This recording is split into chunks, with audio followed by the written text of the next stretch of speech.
I finally received my iPhone 14 Pro Max, and now I'm going to bring it with me for the next 24 hours. One of the new features that I'm looking forward to checking out is the 48 megapixel cameras that they've added to the 14 Pro Maxes. Like, honestly, I want to see if the quality is going to see a lot of improvement. Because personally, I use the iPhone a lot for creating content for social media, as well as, some of my videos that I post on here on the channel. Like, I mix in some iPhone footage. The always on display is another feature that I'd love to see. Like, I've been enjoying it on the Apple Watch Ultra, so I'd like to see how well it works, especially when it comes to draining the battery. Okay, I'm gonna show you guys what comes inside of the box. First, we've got our Lightning to USB-C cable. We've also got some paperwork right here, and we've got a pin or a SIM ejector right there. There's some models, like the ones in the US, that don't come with SIM card slots. Like, that's crazy, man. This is everything in the box, very minimal as usual. This is, how they usually do it every year. For me personally, I'm not a big fan of purple, but like deep purple, like anything pastel or deeper, in color, I love it, man. If I get tired of purple, I'll just throw a case on it. So we still got the 3 protruding or, sticking out cameras on the back side of the iPhone. This is common. This was on the iPhone 13 Pro Max as well. You can also see along the left side here, we've got our SIM card tray, which, like I said, some models do not get this year. And we've got like a volume up and down button, just like the 13, and a button to mute notifications or just mute the phone in general. So underneath we've got our speakers, as well as a USB-C to Lightning port. So on the right side we have our power button. So pretty much the same exact phone. Like, it even feels like the iPhone 13 Pro Max, with just a few differences or some minor differences. But that's how phones develop. They really can't go that much further every year. Okay, look at that. So we've also got a purple, black, and kind of blue gradients going on there. I'm really liking how they've done that. And as you can see right there, the dynamic island, which is pretty much a hardware and software at the same time. So hardware because it's still pretty much a notch, but software because it's dynamic. It changes a lot. All right, so swipe up. Continue on this one. This page right here is pretty much one of the new features on the iPhone 14 series. It's emergency SOS. You can press and hold the power button, which is this one, as well as either of the volume buttons over here to make an immediate emergency call, which can be very convenient when needed. Crash detection, if your phone detects a severe car crash, or I don't even know if it's just any crash, it will automatically try to call emergency services. That feature is also available on the new Apple Watch Ultra.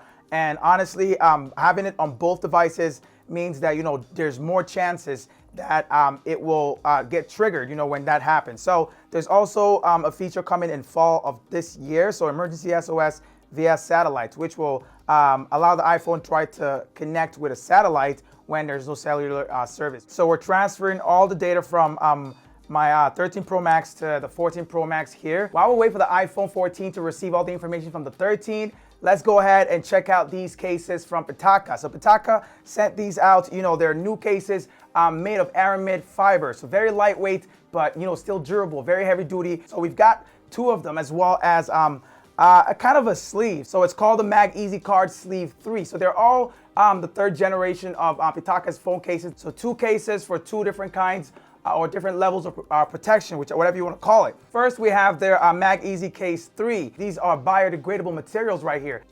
Okay, so there's our case right there. So you can see this is in matte black, and honestly, I'll be honest with you guys, it looks clean. It's so lightweight, you wouldn't even know this was on your phone. But the aramid fiber is what will protect your phone. It's a durable material, which they've used, in crafting this out. And this is also very compatible with MagSafe. As you can see, there's an outline there, and there's an outer ring to protect, all of those protruding cameras. Those things will be very expensive to fix if, they get damaged. So we've got another matte black case, but this time a Pro Edition, and it looks solid. It feels, like this thing can take a hit. This one feels a little lighter, as well as, a little softer, I'll say. But this one right here feels like tough, rigid, and firm. The Mag Easy Case 3 Pro also feels like it's a lot more premium. Like, it feels like they, use a lot more material. Like on the inside here, this feels softer. This just feels like, the same material on the backside. Card sleeve for like business cards, credit cards, all of that cool stuff. As you can see right here, even without the phone, it sticks on there. So there's already a magnet system going on there. Pitaka has something called the Flow system,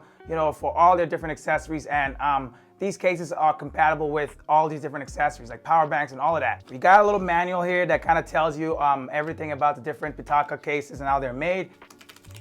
Kind of lift it and you twist. Y'all can see this, right? This is like the lock and unlock right here. So what it looks like is we've got some accessories from Pitaka as well. So this is an extra battery, you know, for when using the case for charging. So it looks like this is the charging base for the power bank. So here's how it works. So you pretty much slide this on and, you know, you connect the USB-C port to that. So now you've got a vertical charger for your iPhone as well as, you know, a power bank. Like for example, at your bed, you can have this thing, you know, and you just take the battery with you when you're leaving in the morning, and when you get back, you place both of them back. At the bottom there, we have a final case, one more case. All right, so the first thing we're greeted with is the brand new always on display feature. So you can see right there, the screen is still on, even though, you know, I'm not really doing anything with it. That way I can get a quick glance of what's happening on it. I'm gonna go ahead and move my one physical SIM from the old phone into the new one here. So this thing is pretty much all set up and ready for me to bring it on the road. I'm loving the fact that, you know, it's a really tight fit and, you know, it looks really clean on the phone. Like it just, you know, snaps on perfectly. So I'm finding that this one does not fit properly. It's not a perfect fit. It just feels like it could go, you know, a little bit more flush. This is a better fit for the 13 Pro Max as opposed to the 14. All right, so let's check out the Pro case right there. So I'm gonna slide that in, a Pro case for a Pro phone.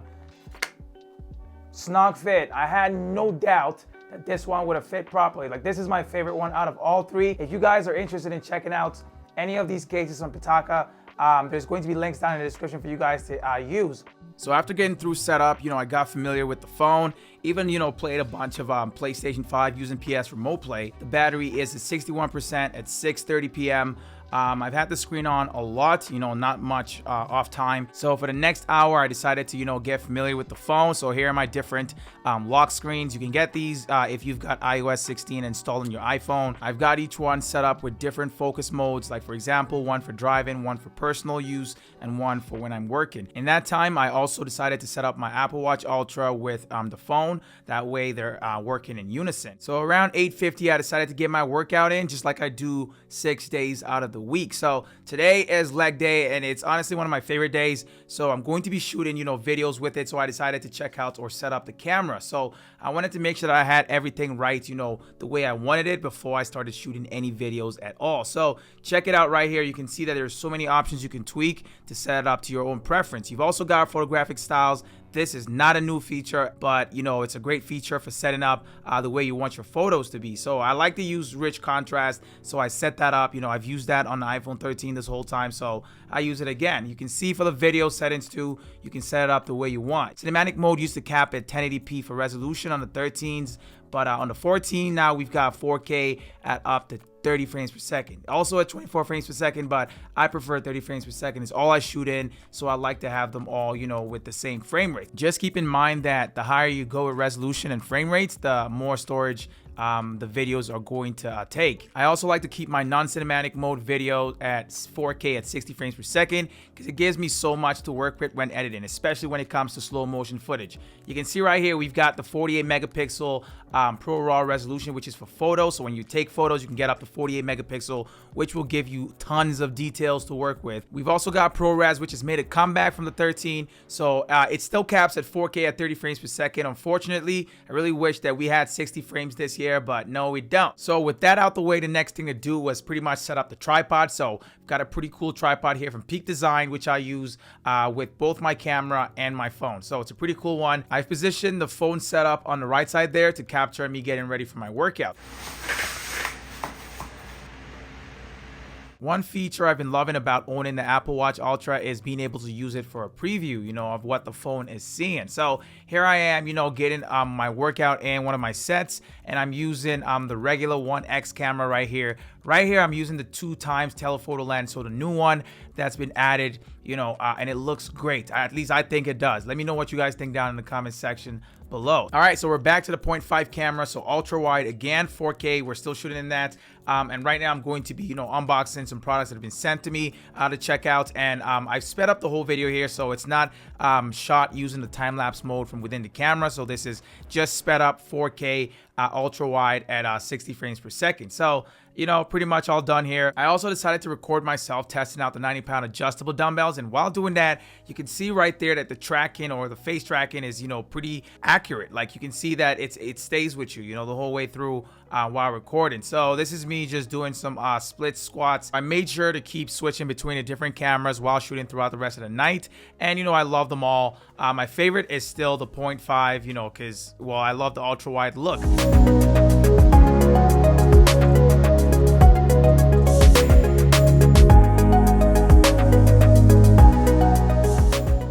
I was done training at 11:03 p.m. and here's, you know, my battery stats. You can see my camera is, you know, taking over. It's been heavily used. Well, of course, I use it to shoot throughout the entire workout. Screen time has been active, you know, even with always on display. So it's been a lot of active time, and you can see we've got only 15%. I've really been loving the dynamic island. As you can see, it's got my Spotify music just playing right there, and I can click on it just to access it, you know, directly from the top there. So instead of going to bed, I decided to go out, you know, to get some food and, you know, hang with some friends. So I also decided to try out the low light camera shooting, you know, in a real life low light situation, which was out there.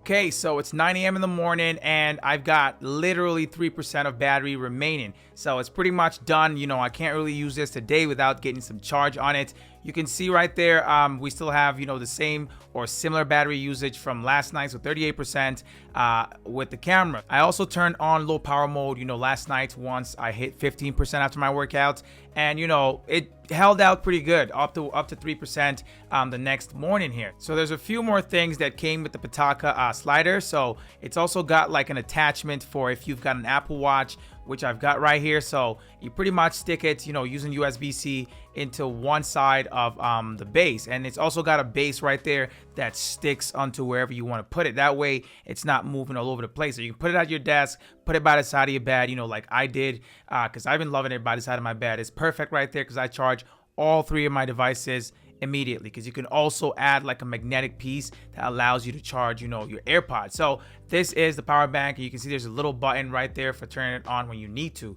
And yeah, there's my watch, there's my phone, and finally my AirPods Pro 2, all three charging at the same time. I love this device. It's definitely not the fastest, especially when you have all three charging at the same time. So you might need to get yourself a 20-watt power adapter and then use a USB-C to lightning cable to charge your phone if you really want to get that ultimate speed. Like, that thing charges way faster. I made sure to get a full charge to start the day, and then decided to go ahead and call TELUS to set up my eSIM because I couldn't get it set up the day before. For calling TELUS. Bonjour. Merci d'avoir appelé TELUS.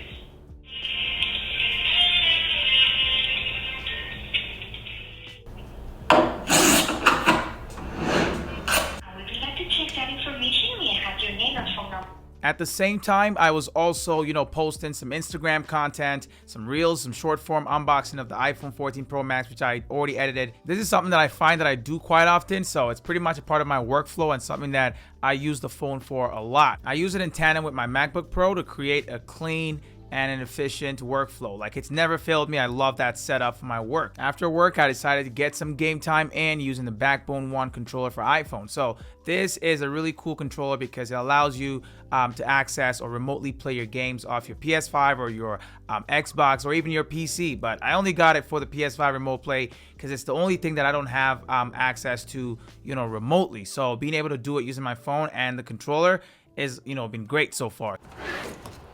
After a few hours gaming, I decided to, you know, run a few errands. So here I am using some of those accessories from Pitaka, so the power bank as well as the sleeve. It's 4:30 p.m. on the second day, and here's where we're at with the battery life and battery usage. One of my favorite features to use when driving is Apple CarPlay. So it pretty much projects the entire screen, the iPhone screen, onto, you know, the display in the car, and I've been loving it. I left my DSLR camera at home just so I could really test out the camera on the iPhone 14 Pro Max, and honestly, it did not disappoint.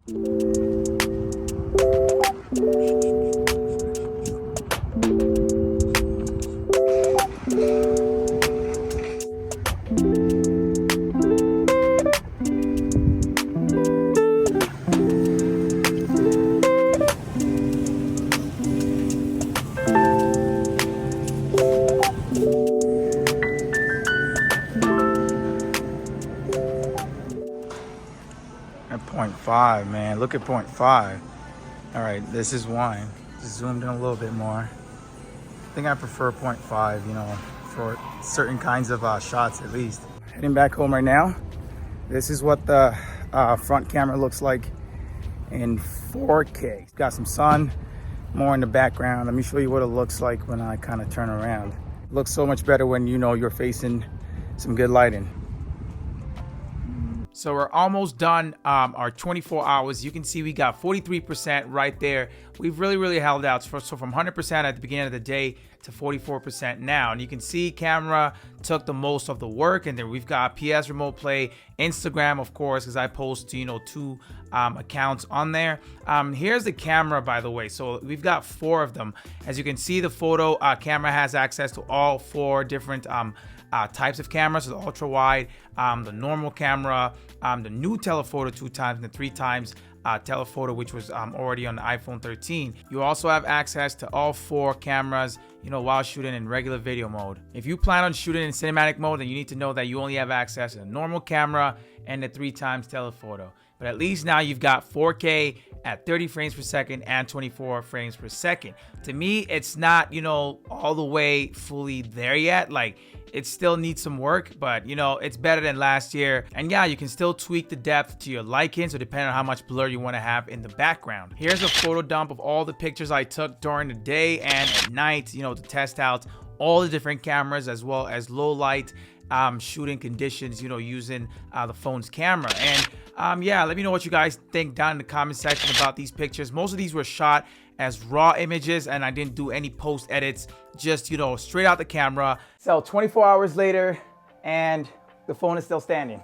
Thank God. But honestly though, the battery life, I expected a little bit more from it, or maybe I just put, you know, too much pressure on it, because, you know, it didn't last past yesterday. So I use it a lot. Like I said, like I used it for a lot of gaming. I also used all 3 cameras a lot, you know, for taking photos as well as for taking videos. The screen was also on for pretty much the entire time, well, except for when I used or turned on low power mode last night, when the battery, you know, was around 15%, I think. Yeah, so I charged it this morning, so not last night. I let it go all the way overnight.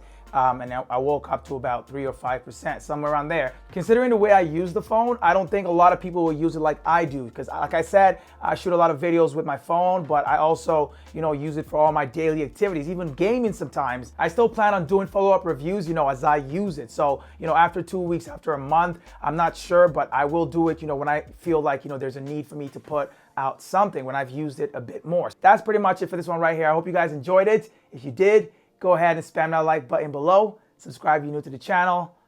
And I will catch you guys in my next video.